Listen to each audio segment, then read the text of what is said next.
Hello बच्चों, मुझे उम्मीद है कि आपने विद्युत क्षेत्र समझ लिया होगा। अब हम निकालेंगे विद्युत क्षेत्र की तीव्रता की गणना करेंगे। लास्ट डे मैंने आपको बताया था, ध्यान से देखो। मैंने कहा था अगर ये कोई प्लस क्यू चार्ज है और ये प्लस क्यू चार्ज किसी बिंदु O पर रखा है और यहां से R दूरी पर कोई बिंदु P है, तो हमें यहाँ क्या निकालना है? विद्युत क्षेत्र की तीव्रता। विद्युत क्षेत्र भी कह सकते हैं शॉर्टकट में, या विद्युत क्षेत्र की तीव्रता भी कह सकते हैं।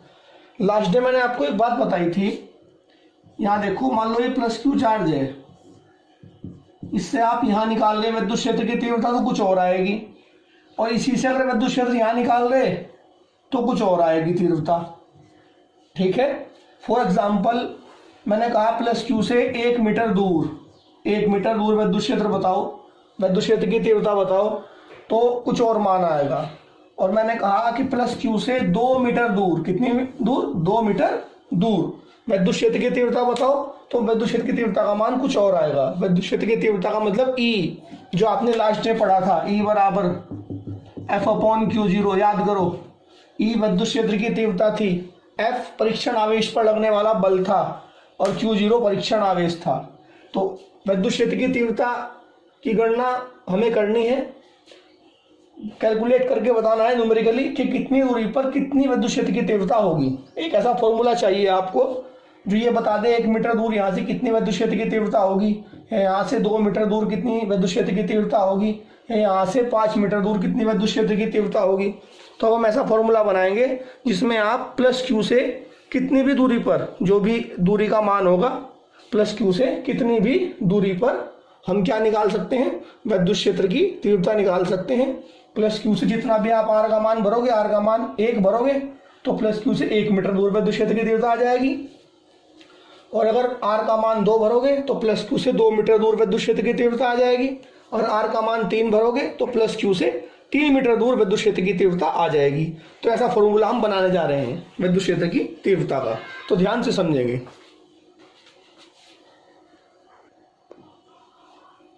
तो अब आप हेडिंग डालिए, विद्युत क्षेत्र की तीव्रता की गणना या विद्युत क्षेत्र की तीव्रता का व्यंजक, ये हेडिंग बनेगा। तो मैं चित्र से समझाता हूं। मान लो मेरे पास प्लस क्यू कोई स्रोत आवेश है। स्रोत आवेश वो होता है जिसके विद्युत क्षेत्र का अध्ययन किया जाता है, मैंने लास्ट वीडियो में आपको बताया था। और प्लस क्यू से R दूरी पर कोई बिंदु P है। हमें देखना है कि प्लस क्यू बिंदु P पर कितनी विद्युत क्षेत्र की तीव्रता बनाएगा। क्या देखना है कि प्लस क्यू के कारण बिंदु P पर कितनी विद्युत क्षेत्र की तीव्रता होगी, अर्थात कितना E का मान होगा। E होती है विद्युत क्षेत्र की तीव्रता। तो इसके लिए हम क्या करेंगे? प्लस क्यू आवेश लेंगे, उसे बिंदु O पर रखेंगे, यहाँ कोई बिंदु P लेंगे, और हमें क्या करना है? बिंदु P पर विद्युत क्षेत्र की तीव्रता ज्ञात करनी है। किसके कारण? प्लस क्यू आवेश के कारण। तो इसके लिए हम क्या करेंगे? बिंदु P पर मान लेंगे कोई परीक्षण आवेश रखा हुआ है। क्या मान लेंगे? बिंदु P पर क्या रखा हुआ है? कोई परीक्षण आवेश। ये पॉजिटिव चार्ज, ये भी पॉजिटिव चार्ज। आप जानते हैं इसका परिमाण बहुत सूक्ष्म होता है, इसका अपना विद्युत क्षेत्र नहीं होता, ये चाह के भी प्लस क्यू को दूर नहीं भगा सकता। हाँ, अगर प्लस क्यू के विद्युत क्षेत्र में ये हुआ, फिर से सुनिएगा, अगर प्लस क्यू के विद्युत क्षेत्र में Q0 हुआ तो प्लस क्यू Q0 को दूर भगा देगा। और अगर ये नेगेटिव चार्ज हुआ, माइनस हुआ, तो माइनस क्यू प्लस Q0 को खींच लेगा। वो सब बातें समझा चुका मैं। तो अब ध्यान से समझो, ये प्लस क्यू आवेश बिंदु O पे रखा है, हमें इससे R दूरी पे क्या निकालना है? विद्युत क्षेत्र की तीव्रता निकालनी है। इसके लिए हमने क्या मान लिया कि R दूरी पे कोई बिंदु P है, उस पे क्या रखा है? कोई परीक्षण आवेश Q0 रखा है। अब बताओ, ये प्लस क्यू और ये प्लस Q0, तो ये प्लस क्यू से दूर भगाएगा। F बल लगा के, सीधी सी बात है, प्लस Q0 को Q आवेश दूर भगाएगा, क्योंकि इनमें प्रतिकर्षण होगा। ठीक है, तो इसकी थ्योरी लिख लो, नोट करो, चित्र भी बना लो और थ्योरी में लिखवाता हूं। लिखो, माना कोई स्रोत आवेश प्लस क्यू, माना कोई स्रोत आवेश प्लस क्यू परावैद्युतांक के वाले माध्यम में, परावैद्युतांक कैपिटल के वाले माध्यम में बिंदु O पर स्थित है। हमें प्लस क्यू आवेश के विद्युत क्षेत्र में, प्लस क्यू आवेश के विद्युत क्षेत्र में प्लस क्यू से r दूरी पर स्थित, प्लस क्यू से r दूरी पर स्थित बिंदु P पर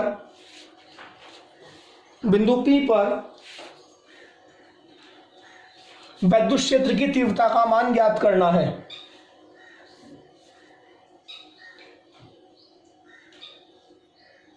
लिख लिया। अब ध्यान रखना, ये बिंदु P प्लस क्यू के विद्युत क्षेत्र में होना चाहिए।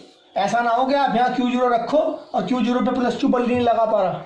अगर Q0 पे प्लस क्यू बल नहीं लगा पाने का तो समझो Q0 इसके विद्युत क्षेत्र से बाहर हो गया। डेरिवेशन में ये बात याद रखनी कि Q0 को रखना कहाँ है, प्लस क्यू के विद्युत क्षेत्र में, अर्थात Q0 पर प्लस क्यू बल लगा सके इतनी दूर रखना। तो हमने यहाँ तक लिख लिया, आगे लिखो। इसके लिए माना कि बिंदु P पर कोई परीक्षण आवेश Q0 स्थित है, कोई परीक्षण आवेश Q0 स्थित है। अब ध्यान से देखो, बिंदु P पे Q0 स्थित हो गया तो Q0 पे प्लस क्यू बल लगाएगा और दो आवेशों के बीच बल निकालने का फॉर्मूला केवल कूलाम का नियम होता है। तो लिखिए, तब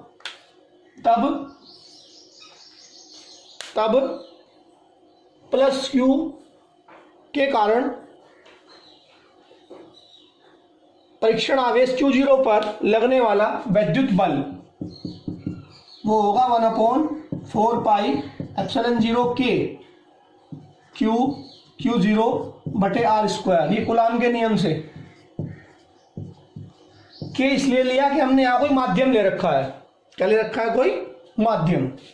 इतना बल लगेगा, यहाँ तक कोई दिक्कत, यानी प्लस Q0 को इतने बल से दूर धक्का मारेगा। अब ध्यान दो, परंतु परिभाषा क्या है? विद्युत क्षेत्र की तीव्रता की परिभाषा क्या कहती है कि जो E होगा विद्युत क्षेत्र की तीव्रता वो होती है जिस पे बल लगा और जितना बल लगा, जिस पे बल लगा और जिसके ऊपर लगा, सॉरी ये आप पढ़ चुके, जितना बल लगा और जिस पर लगा उन दोनों का अनुपात। फिर से, जितना बल लगा और जिसके ऊपर लगा, यहां बल लगा F, लगा किसके ऊपर? Q0 के। ये पीछे पढ़ चुके आप, ये क्या थी? विद्युत क्षेत्र की तीव्रता की परिभाषा। अब यहां आप F का मान रखेंगे, F का मान रखने पर तो E बराबर क्या आ जाएगा? 1/4 pi epsilon 0 K Q0 upon R square. ये तो हुआ F का मान बटे Q0 से Q0 कैंसिल हो गया तो क्या बचा? E बराबर 1/4 pi epsilon not K Q बटे R स्क्वायर, और इसका मात्रक होता है न्यूटन प्रति कूलाम। तो भाई ये आ गया विद्युत क्षेत्र की तीव्रता का फॉर्मूला। एक बात ध्यान से देखो, जिसका विद्युत क्षेत्र है, देखो विद्युत क्षेत्र यहां प्लस क्यू का निकाल रहे हैं, Q0 का निकाल रहे हैं। आपको अच्छी तरह समझा चुका, विद्युत क्षेत्र यहां प्लस क्यू का है, प्लस क्यू ही तो बल लगाएगा Q0 पे। तो विद्युत क्षेत्र किसका निकाला आपने? यहाँ प्लस क्यू का। तो फॉर्मूले में भी कौन आया? प्लस क्यू ही आया, Q0 कहीं नहीं आया, क्योंकि Q0 तो केवल ये बता रहा है कि यहाँ विद्युत क्षेत्र है या फिर नहीं है। अगर यहाँ विद्युत क्षेत्र है तो Q0 यहाँ से दूर हट जाएगा, अगर विद्युत क्षेत्र यहाँ नहीं है तो Q0 ही रखा रहेगा। तो किसके विद्युत क्षेत्र का अध्ययन कर रहे हैं आप? प्लस क्यू के। तो इसलिए फॉर्मूले में भी क्या आया? Plus Q. तो अभी हमने क्या माना था कि अभी हमने माना था कि आवेश के पास कोई माध्यम है, क्या पता यहां से यहां तक पानी हो, क्या पता यहां से यहां तक कांच हो। तो यदि इन आवेशों के बीच में वायु हो, क्या हो? वायु। हम लिखेंगे यदि प्लस क्यू वायु या निर्वात में स्थित हो। कहां स्थित हो? वायु या निर्वात में। तो K बराबर हो जाएगा 1। तब E बराबर क्या बनेगा? K को 1 भर दो, 1/4 pi epsilon not Q upon R square. और आप जानते हैं इसका जो मान होता है किसका 1/4πε0 का होता है 9 × 10⁻9 Q/r² न्यूटन प्रति कूलाम। ये फॉर्मूला आपका न्यूमेरिकल में यूज होगा, क्योंकि न्यूमेरिकल में ज्यादातर सारे केस कौन से हैं, जब आवेश कहाँ हो, वायु या निर्वात में हो। तो ये डेरिवेशन आपका पूरा हो गया, आप इसे नोट कर लें। अब इस पर न्यूमेरिकल देख लो भाई, न्यूमेरिकल है आपको समझ में अच्छा आ जाएगा। पहले पार्ट में कहा है +Q से, मान लो Q का मान यहां 2 कूलाम है, से 1 मीटर दूर, 1 मीटर दूर Q को हमने क्या मान लिया, मान लो यहां कोई 2 कूलाम का आवेश रखा है और इससे 1 मीटर दूर हमें बताना विद्युत क्षेत्र का मान। प्लस Q का मान यहाँ पे 2 कूलाम है, तो हमें ये कहा गया है कि मान लो +Q का मान 2 कूलाम है और इससे 1 मीटर दूर विद्युत क्षेत्र की तीव्रता बताओ। और ये मान के चलो कि यहाँ ये जो 2 कूलाम आवेश है ये वायु या निर्वात में रखा है। कहाँ रखा है, वायु या निर्वात में। तो फॉर्मूला देखो आप अपना, E बराबर 9 × 10⁻9, कितने कूलाम का आवेश था, 2 कूलाम का। कितनी दूर विद्युत क्षेत्र पूछ रहा है, 1 मीटर दूर। तो E बराबर क्या आ गया, 9 दूनी 18, 10�9, 1 ही कम 1 हो जाएगा, तो ये सेम आ जाएगा, कोई फर्क नहीं पड़ने का इस बटे में 1 का। तो इतना विद्युत क्षेत्र कहाँ बना, ये बना 2 कूलाम से 1 मीटर दूर। अगर वो पूछ ले आपसे कि 2 कूलाम से, ये जो Q है इससे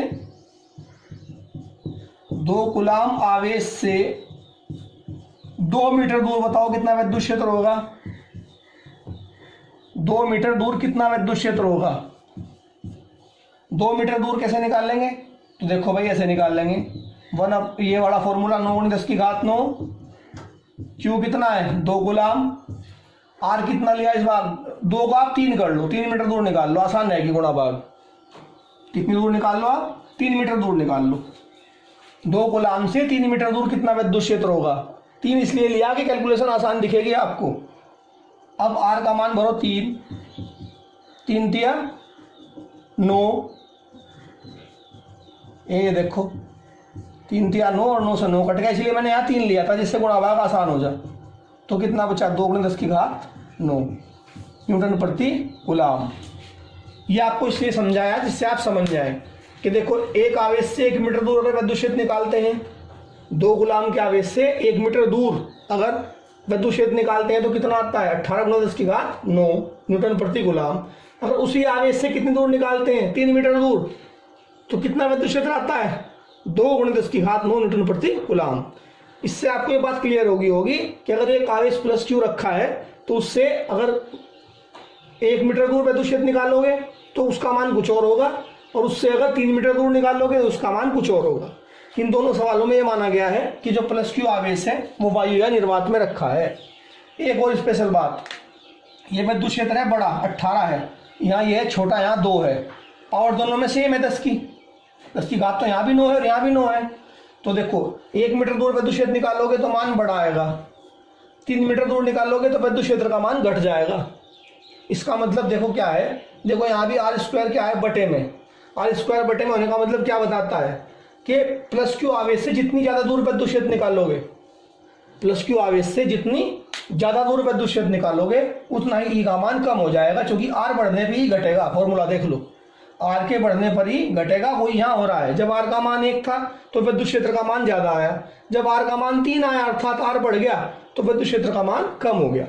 तो ये बात याद रखना कि दूरी बढ़ने के साथ साथ विद्युत क्षेत्र का मान घटेगा, अर्थात विद्युत क्षेत्र दूरी के वर्ग के क्या है, व्युत्क्रमानुपाती है।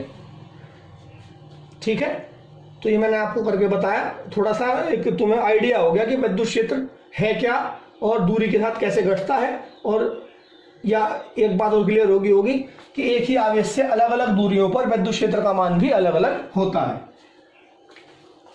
इसे नोट करते हो कर लो, ये तो केवल एक एग्जाम्पल था।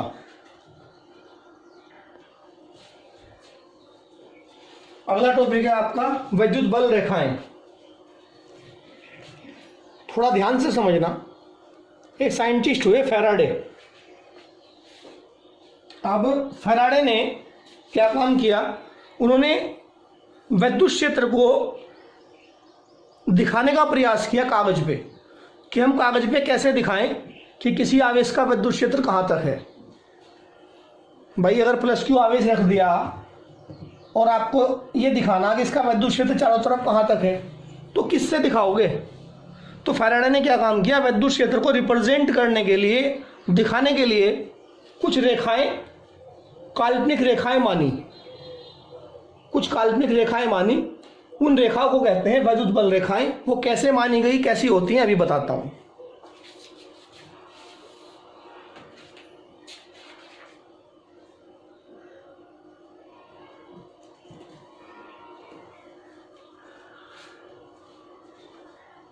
देखो ध्यान से,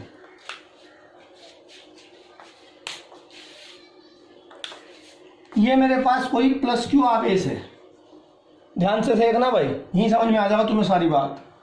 और ये माइनस क्यू आवेश है।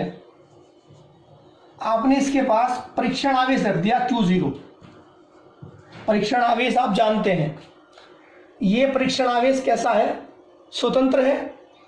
स्वतंत्र का मतलब ये चल सकता है, बल लगने पर चल सकता है, कोई इस पर बल लगाएगा तो ये चलेगा। तो ये स्वतंत्र है और पृथक्कृत है। क्या है ये, पृथक्कृत का मतलब ये किसी और के विद्युत क्षेत्र में, मतलब ये एक तरह से फ्री है बिल्कुल। तो पृथक्कृत का मतलब ये आइसोलेटेड है, ये केवल इसी के विद्युत क्षेत्र में है, किसी और के विद्युत क्षेत्र में नहीं है, केवल इसके विद्युत क्षेत्र में है प्लस क्यू के।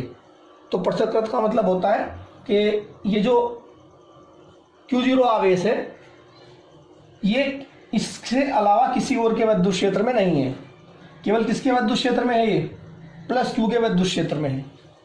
तो जैसे ही आप Q0 को यहाँ रखोगे, कहाँ चलेगा, देखो ये प्लस क्यू Q0 से दूर भगाएगा, तो जहाँ जहाँ Q0 चलेगा वहाँ वहाँ लाइन बना दो। अब बताओ Q0 कहाँ चलेगा, ऐसे चलेगा ना, ये लाइन बना दी मैंने।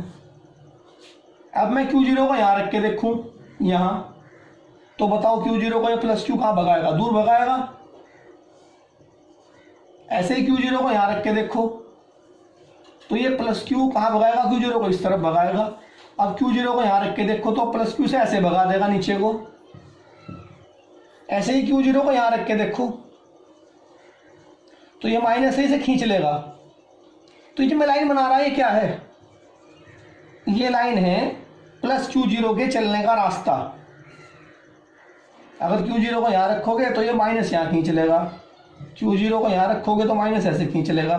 तो ये लाइनें क्या हैं, ये लाइनें हैं, अगर प्लस Q0 यहाँ रखा जाए ऊपर तो इस तरह, यहाँ रखोगे तो ऐसे भागेगा, यहाँ रखोगे तो ऐसे भागेगा, यहाँ रखोगे Q0 को यहाँ तो ऐसे भागेगा, Q0 को यहाँ रखोगे तो ऐसे भागेगा, Q0 को यहाँ रखोगे तो ऐसे भागेगा। तो फैराडे ने क्या काम किया, उन्होंने ये जो प्लस Q0 के चलने का रास्ता है, ये जो प्लस Q0 के चलने का रास्ता है, इन्हें क्या नाम दे दिया, विद्युत बल रेखाओं का नाम दे दिया। एक बात ध्यान रखो, यहाँ प्लस क्यू और ये माइनस क्यू नीचे बनाया, ये एक दूसरे के विद्युत क्षेत्र में नहीं है, ये इससे प्लस क्यू से माइनस क्यू बहुत दूर है। कभी सोच लो कि प्लस क्यू माइनस क्यू दूसरे के विद्युत क्षेत्र में है, ऐसा नहीं है। तो अगर प्लस क्यू के पास Q0 को रखोगे तो ऐसे भागेगा। तो ये क्या हुई, प्लस क्यू के कारण विद्युत क्षेत्र रेखाएं या प्लस क्यू के कारण विद्युत बल रेखाएं।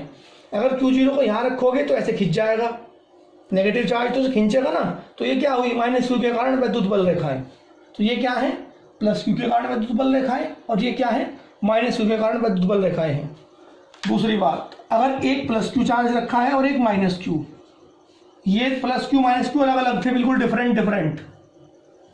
यहाँ प्लस क्यू का माइनस क्यू से कोई संबंध नहीं था। अब यहाँ प्लस क्यू और माइनस क्यू क्या है, एक दूसरे के विद्युत क्षेत्र में है, अर्थात प्लस क्यू माइनस पर बल लगा सकता है और माइनस क्यू प्लस पर लगा सकता है।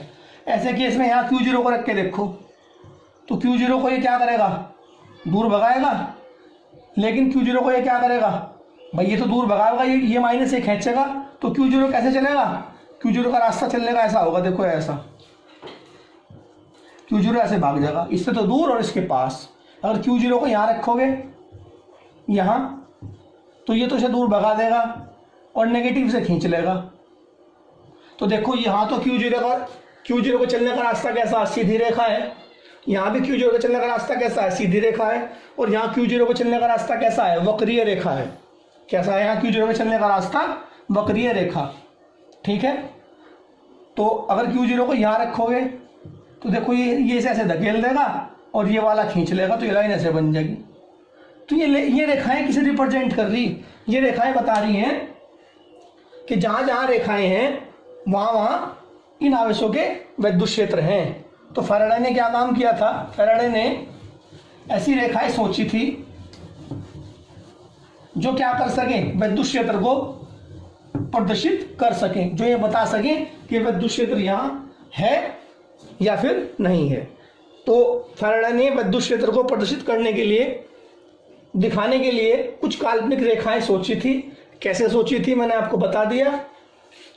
तो विद्युत बल रेखाएं कैसे बनाई जाएंगी आपको क्लियर हो गया होगा। प्लस Q के पास Q0 रखो, Q0 जिस रास्ते में भी चलेगा, या माइनस Q के पास Q0 रखो तो Q0 जिस रास्ते में भी चलेगा, या प्लस Q और माइनस Q दोनों आवेश जब एक दूसरे के विद्युत क्षेत्र में हो, भी बना के दिखाया था, तो वो रास्ता जहां भी Q0 चलेगा। सीधी सी बात यह है, किसी भी आवेश के पास अगर आप Q0 आवेश को रखोगे और Q0 आवेश जिस रास्ते पर भी चलेगा, उस रास्ते को हम क्या कहेंगे, विद्युत बल रेखाएं कहेंगे। फिर से हम जब किसी स्रोत आवेश के पास, वो स्रोत आवेश एक भी हो सकता है अकेला, और वो स्रोत आवेश दो भी हो सकते हैं, जैसे माइनस प्लस अभी लिए थे यहाँ। तो जब आप किसी भी आवेश के पास क्या रखेंगे, कोई परीक्षण आवेश रखेंगे, तो परीक्षण आवेश Q0 जिस रास्ते पे भी चलेगा वही रास्ता क्या होगा, हमारा विद्युत बल रेखाएं होगा। इसे नोट कर लेते हैं। देखो, विद्युत क्षेत्र में खींची गई वे काल्पनिक, विद्युत क्षेत्र में खींची गई वे काल्पनिक वक्र अथवा सरल रेखाएं, वक्र अथवा सरल रेखाएं जिन पर विद्युत क्षेत्र में स्थित स्वतंत्र व पृथक्कृत,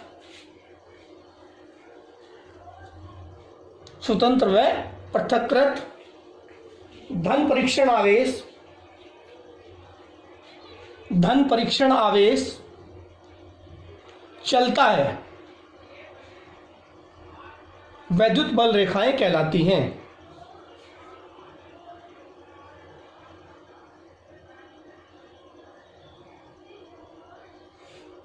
तो उम्मीद है मुझे कि आपको विद्युत बल रेखाएं समझ में आ गया होगा। मैं फिर से एक बार में रिपीट कर देता हूं। यदि आप किसी भी आवेश के पास परीक्षण आवेश Q0 को रखोगे तो जिस रास्ते पे भी प्लस Q0 आवेश चलेगा वही क्या होगा, हमारा विद्युत बल रेखाएं होगा। तो विद्युत बल रेखाएं आपको समझ में आ गया होगा। ठीक है, अब इनके गुण देख लो। गुण, पहला गुण क्या है, अभी आपको मैंने बताया था अगर प्लस Q आवेश है और इसके पास आपने Q0 रख दिया तो Q0 कैसे चलेगा, ऐसे ऐसे बाहर को भागेगा ना। तो जो Q0 के जाने का रास्ता,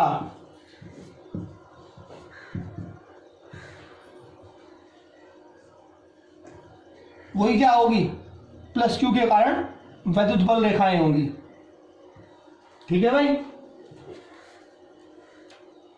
तो ये क्या था, इसे प्लस Q लिख दो चाहे यहां प्लस लगा दो, ऐसे बात एक ही है, तुम्हारी मर्जी है। ये पॉजिटिव चार्ज है, चाहे प्लस Q लिखो चाहे प्लस लगाओ। तो विद्युत बल रेखाओं के गुण हेडिंग डाल लो, विद्युत बल रेखाओं के गुण। तो पहला गुण क्या है, ये पॉजिटिव चार्ज कैसा है, अकेला है ना, सिंगल है, इसे कहते हैं एकल धनावेश। क्या कहते हैं, एकल धन आवेश। तो पहला गुण हुआ, लिखिए, एकल धनावेश के कारण, एकल धनावेश के कारण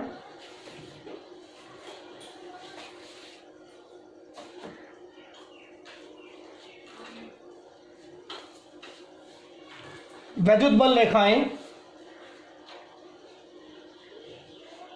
विद्युत बल रेखाएं धनावेश से प्रारंभ होकर, धनावेश है ना, इससे स्टार्ट होंगी, धनावेश से प्रारंभ होकर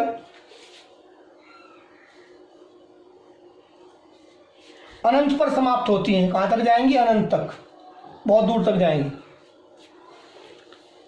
अनंत पर समाप्त होती हैं। ये पहला गुण है। अब दूसरा गुण देखो, अगर कोई नेगेटिव चार्ज हो और आप यहाँ Q0 रखो तो Q0 खींचेगा इसकी तरफ ऐसे।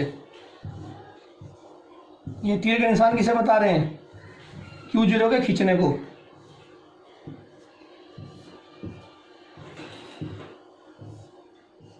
ये चित्र बना लो, पहले तो ये वाला पहले पॉइंट के लिए, दूसरे पॉइंट के लिए ये वाला। अब देखो इसमें क्या बनेगा, लिखिए एकल ऋणावेश के कारण, एकल ऋणावेश के कारण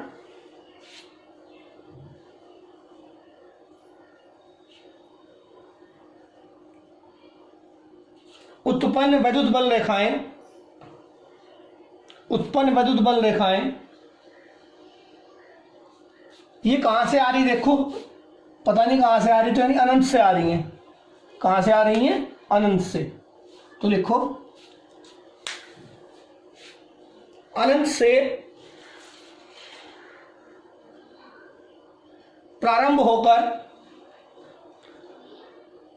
ऋणावेश पर समाप्त होती हैं। फिर से सुन लो पूरा पॉइंट। एकल ऋणावेश के कारण उत्पन्न वैद्युत बल रेखाएं अनंत से प्रारंभ होकर ऋणावेश पर समाप्त होती हैं। ये दो पॉइंट आपको क्लियर हो गए होंगे। तीसरा पॉइंट देखेंगे अब।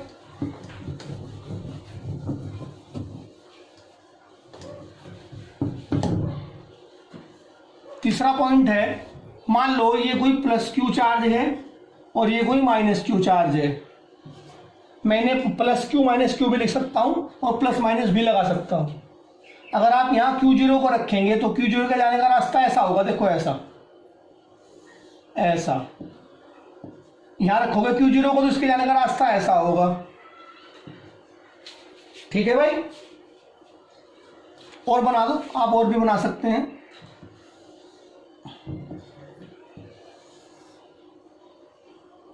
ये तो अब हुआ क्या, अब ये प्लस माइनस एक दूसरे के वैद्युत क्षेत्र में आ गए। तो अब बताओ वैद्युत बल रेखाएं निकलेंगी कहां से? प्लस से। प्लस से बाहर निकल रही ना, समाप्त कहां होंगी? माइनस पे। आई नहीं बात समझ में? अगर प्लस माइनस एक दूसरे के वैद्युत क्षेत्र में रखे हो तो रेखाएं निकलेंगी कहां से? प्लस से निकलेंगी और खत्म कहां होंगी? माइनस पे। लिखो इस पॉइंट को भी, तीसरे को।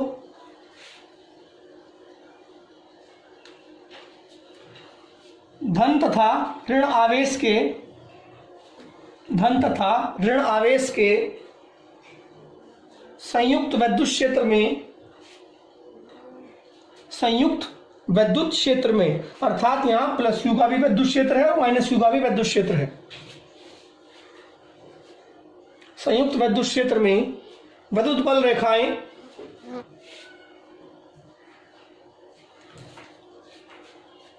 धनावेश से निकलकर ऋणावेश पर समाप्त हो जाती हैं। धनावेश से निकलकर ऋणावेश पर समाप्त हो जाती हैं। यानी कि अगर एक प्लस क्यू और एक माइनस क्यू दो आवेश हैं और दोनों एक दूसरे के वैद्युत क्षेत्र में हैं, तो वैद्युत बल रेखाएं प्लस से निकलेंगी और माइनस में समाप्त हो जाएंगी। ठीक है,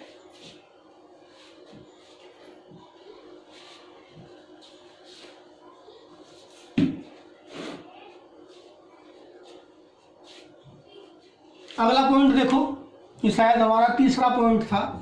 चौथा पॉइंट देखो, मान लो मैंने ये वाली रेखा यहां बना दी, ये वाली एक रेखा यहां बना दी वैद्युत बल रेखा। इसमें मैंने 3 पॉइंट ले लिए, ए, बी और सी। तो वैद्युत बल रेखा आपके सामने है। कौन कौन सी? मैंने ये वाली उठा ली, कोई सी एक रेखा। ठीक है, देखो तो वैद्युत बल रेखा के ऊपर आपने ए, बी, सी तीन पॉइंट ले लिए। मैं 4 या 5 या 6 भी ले सकता हूं। तो अगर मैं कहूं कि मुझे देखना कि इस बिंदु पर विद्युत क्षेत्र की दिशा क्या होगी, अर्थात ई की दिशा क्या होगी, या इस बिंदु पर विद्युत क्षेत्र की दिशा क्या होगी, या इस बिंदु पर विद्युत क्षेत्र की दिशा क्या होगी। सीधी सी बात है, वैद्युत बल रेखाओं के ऊपर, वैद्युत बल रेखाओं के ऊपर किसी भी बिंदु पर अगर आपको क्या देखना हो कि विद्युत क्षेत्र की दिशा कहाँ होगी, फिर से सुनिए, वैद्युत बल रेखाओं के ऊपर यदि आपको ये देखना हो किसी भी बिंदु पर कि विद्युत क्षेत्र की दिशा कहाँ होगी, तो आप क्या करें, जिस बिंदु पर आपको विद्युत क्षेत्र की दिशा चाहिए अर्थात E की दिशा चाहिए उसी पे स्पर्श रेखा डाल दो। जिस बिंदु पर भी आपको विद्युत क्षेत्र E की दिशा चाहिए उसी बिंदु पर क्या डाल दो, स्पर्श रेखा डाल दीजिए। फिर से सुनिएगा, विद्युत क्षेत्र रेखाओं के किसी भी बिंदु पे, विद्युत क्षेत्र रेखा यहाँ से चली यहाँ खत्म होगी, यहाँ बहुत सारे बिंदु हैं A B C D E F G, यहाँ भी बहुत सारे बिंदु हैं, यहाँ भी बहुत सारे बिंदु हैं, यहाँ भी बहुत सारे बिंदु हैं। अगर आपको विद्युत क्षेत्र रेखा के ऊपर किसी भी बिंदु पर क्या चाहिए, विद्युत क्षेत्र की दिशा चाहिए, तो आप उसी बिंदु पर क्या डाल दें, स्पर्श रेखा डाल दें। जैसे मुझे चाहिए बिंदु A पर विद्युत क्षेत्र E की दिशा, तो होगी बिंदु A पर विद्युत क्षेत्र की दिशा होगी। फिर से सुनिएगा, अगर मुझे क्या चाहिए, बिंदु A पर विद्युत क्षेत्र E की दिशा, तो मैं बिंदु A पर ही क्या डाल दूंगा, एक स्पर्श रेखा डाल दूंगा, मुझे क्या मिल जाएगी, बिंदु A पर विद्युत क्षेत्र की दिशा। अगर मुझे चाहिए बिंदु B पर विद्युत क्षेत्र की दिशा, तो बिंदु B को टच करती हुई लाइन, ये हुई बिंदु B पर विद्युत क्षेत्र की दिशा। अगर आपको चाहिए बिंदु C पर विद्युत क्षेत्र की दिशा, तो बिंदु C पर ही क्या डाल दीजिए, स्पर्श रेखा। तो ये स्पर्श रेखा क्या बताएगी, बिंदु C पर विद्युत क्षेत्र की दिशा को। तो सीधी सी बात है, अगर आपको विद्युत क्षेत्र रेखा पर क्या चाहिए, विद्युत क्षेत्र की दिशा चाहिए, तो जिस बिंदु पे भी क्या चाहिए, विद्युत क्षेत्र की दिशा, उसी बिंदु पे क्या डाल दो, स्पर्श रेखा डाल दो। फॉर एग्जाम्पल आप कह रहे हैं जी मुझे तो यहाँ चाहिए, बिंदु P पर विद्युत क्षेत्र की दिशा चाहिए, तो आप यहीं पे स्पर्श रेखा डाल दो। ये क्या हो जाएगी, बिंदु P पर विद्युत क्षेत्र E की दिशा। समझ में आ गया होगा। तो अगला पॉइंट लिखो, विद्युत बल रेखा के किसी भी बिंदु पर, विद्युत बल रेखा के किसी भी बिंदु पर कोई सी बल रेखा ले लो, उसके ऊपर कहीं भी कोई बिंदु ले लो, विद्युत बल रेखा के किसी भी बिंदु पर खींची गई स्पर्श रेखा, खींची गई स्पर्श रेखा उस बिंदु पर विद्युत क्षेत्र की तीव्रता की दिशा को प्रदर्शित करती है। उस बिंदु पर विद्युत क्षेत्र की तीव्रता की दिशा को प्रदर्शित करती है।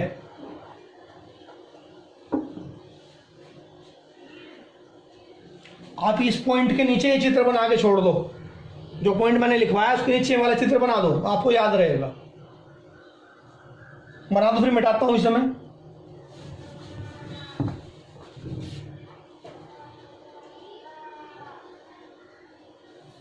अगला पॉइंट है कि विद्युत बल रेखाएं एक दूसरे को नहीं काटती। पेपर में भी आता है 1 नंबर में, विद्युत बल रेखाएं कभी एक दूसरे को नहीं काटती। क्यों नहीं काटती, देखो हम ये मान के चल रहे,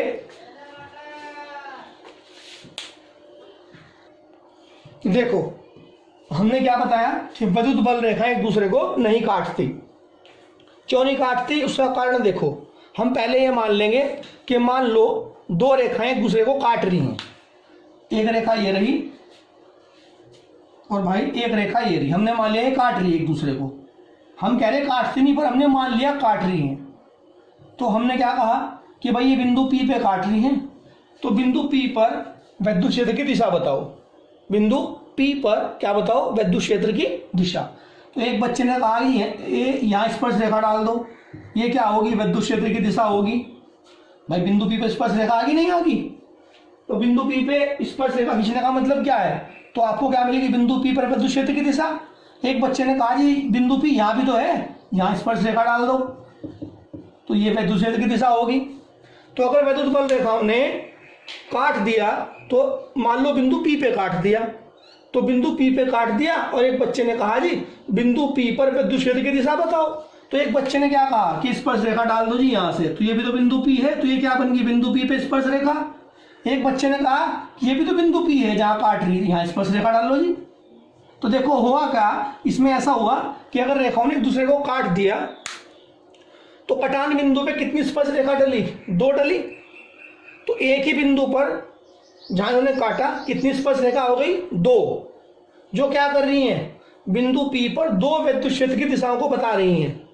एक ही बिंदु पर 2 विद्युत क्षेत्र की दिशाओं को बता रही हैं। कौन, 2 रेखाएं जो हमने खींची हैं, स्पर्श रेखाएं, जो कि असंभव है। एक ही बिंदु पर दो विद्युत क्षेत्र की दिशा नहीं हो सकती।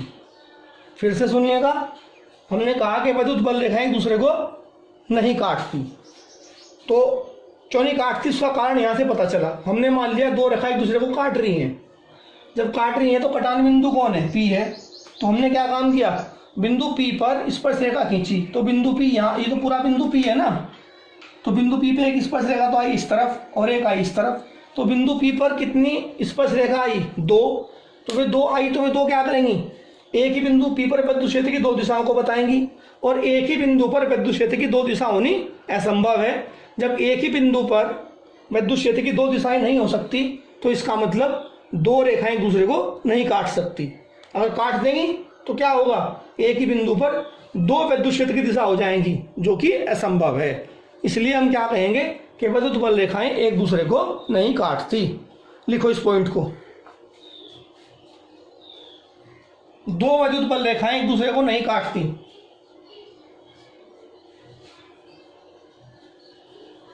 यदि वे एक दूसरे को काटेंगी तो उनके कटान बिंदु पर दो स्पर्श रेखाएं खींची जाएंगी,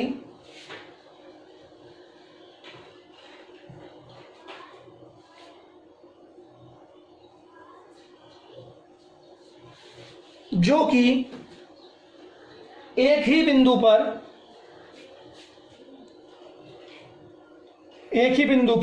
विद्युत क्षेत्र की दो दिशाओं को प्रदर्शित करेंगी।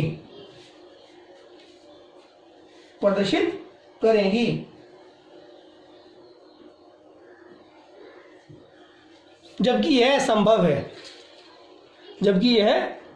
है, इसलिए दो विद्युत बल रेखाएं एक दूसरे को नहीं काटती।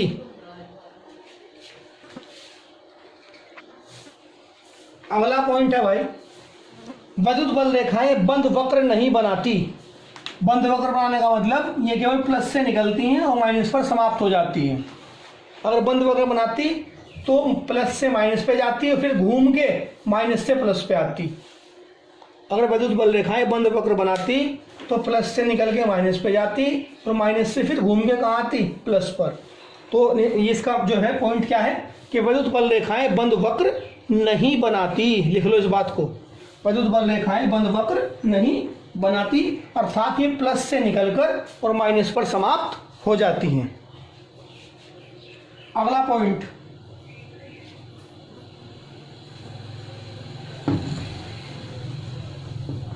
अगर आपके पास कोई चालक है, तो चालक जो है, मान लो गोला है लोहे का बना हुआ और इसे आवेश दे रखा आपने, तो विद्युत बल रेखाएं जो होंगी वो, ये मान लो चालक है और इस पे आवेश है, चालक पे आवेश है, तो विद्युत बल रेखाएं हमेशा कभी भी चालक से तिरछी नहीं निकलेंगी। तिरछी नहीं निकलेंगी, कैसे निकलेंगी, चालक के लंबवत समझ रहे, 90 डिग्री के कोण पे पृष्ठ के साथ ऐसे। तो किसी भी चालक से जो रेखाएं निकलेंगी वो चालक के पृष्ठ के हमेशा क्या होंगी, अभिलंबवत होंगी,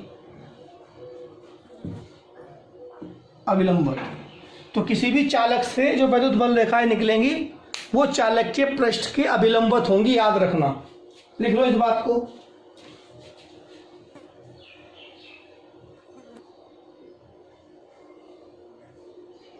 विद्युत बल रेखाएं सदैव किसी चालक के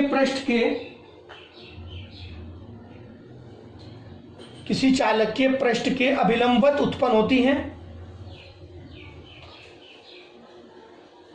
और अभिलंबवत ही समाप्त होती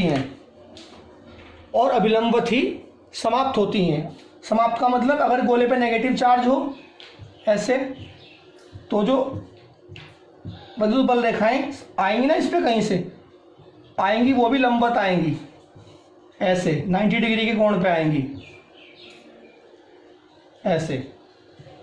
तो याद रखना, किसी चालक से जो विद्युत बल रेखाएं निकलेंगी तो भी पृष्ठ के लंबवत निकलेंगी, और किसी चालक पे अगर विद्युत बल रेखाएं आएंगी तो भी पृष्ठ के लंबवत आएंगी। ठीक है, ये मैंने आपको दोनों पॉइंट बता दिए, इन्हें नोट कर ले, चित्र बना ले।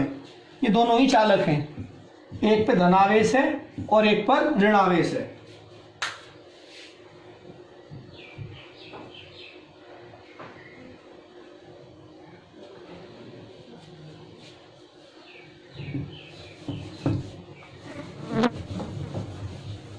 अगला पॉइंट देखो, विद्युत बल रेखाएं हैं क्या? केवल विद्युत क्षेत्र को दिखाने का एक तरीका ही तो है। अब ये जो रेखाएं हैं, मैंने चित्र को अब तक इसलिए नहीं मिटाया था, ये प्लस है और ये माइनस है। तो प्लस क्या कर रहा होगा, इस माइनस को खींच रहा होगा, और माइनस क्या कर रहा होगा, इस प्लस को खींच रहा होगा।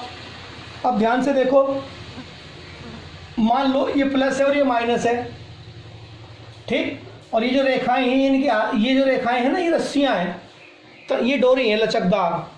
तो आप सोच के बताओ, ये डोरी तनी हुई होंगी या ढीली होंगी? फिलहाल आप उदाहरण लो अपने आप पे ही। अगर आप हैं और आपके साथ आपका साथी सामने खड़ा है और आपके हाथ में मैंने एक डोरी दे दी, डोरी कैसी है? लचकदार है, रबड़ की डोरी है मान लो। तो तुम्हारा साथी तुम्हें खींचे और तुम अपने साथी को खींचो, तो डोरी जो होगी उसमें खिंचाव आएगा कि ढील पड़ेगी? तो आप सोच के देखो, अगर आपका साथी आपको खींचे और आप अपने साथी को खींचो, किसके द्वारा? एक लचीली डोरी के द्वारा, तो डोरी का नेचर कैसा होगा? डोरी खिंची हुई रहेगी, सिकुड़ने का प्रयास करेगी।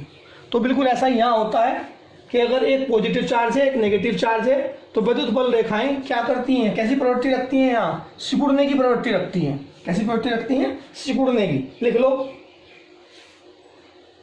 विद्युत बल रेखाएं किसी खिंची हुई लचकदार डोरी की भांति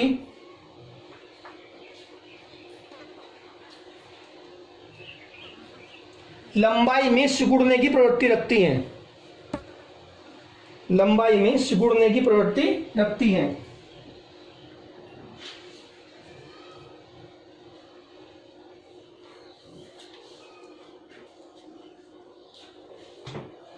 ऐसा कब होगा?